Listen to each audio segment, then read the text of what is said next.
Guillermo Lasso, President of Ecuador,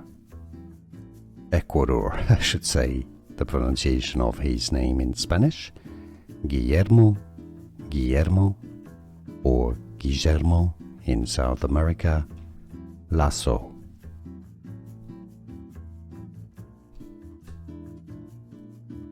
Guillermo Lasso, President of Ecuador, I should say the pronunciation of his name in Spanish, Guillermo,